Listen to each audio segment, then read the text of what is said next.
I'm wanting to share with you some spiritual teachings that have been very fundamental and life-changing in my own life. And one of the teachings is the principle of non-attachment. And I can remember I've been hearing about it for years. And, you know, having been on a spiritual path like many of you, I got very confused about it because on the one hand, you know, we're meant to be full of compassion and love, and suddenly on the other hand, we're meant to be detached.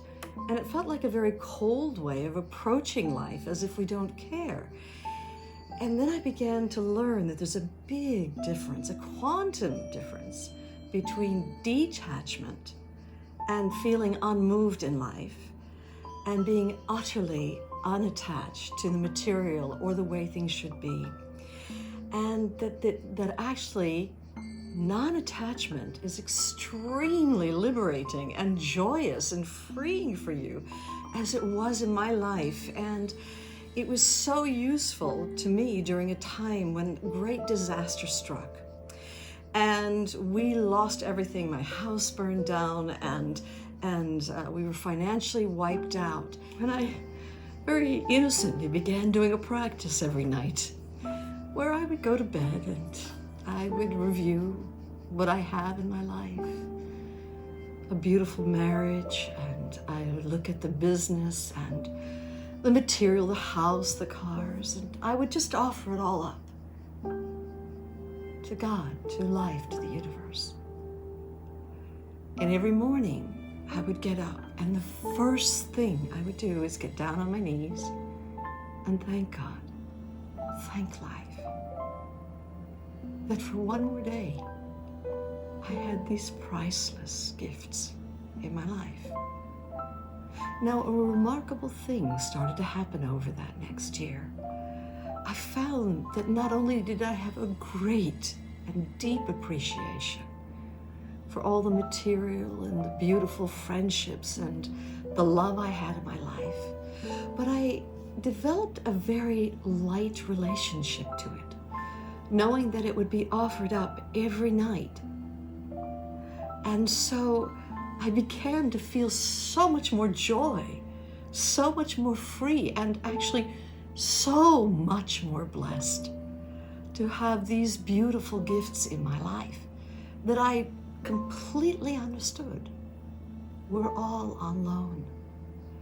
A year after I heard this story, there were mega fires in Malibu, and our little tiny beach shack of our beach cottage, it burned to the ground, and our cars were also exploded, and we were financially wiped out. But I realized that I had been blessed beyond all measure to have those beautiful things in my life, the beautiful people, the beautiful things on the material plane, on the physical plane. And forevermore, I've had a very light relationship to what should be, what is, what has been.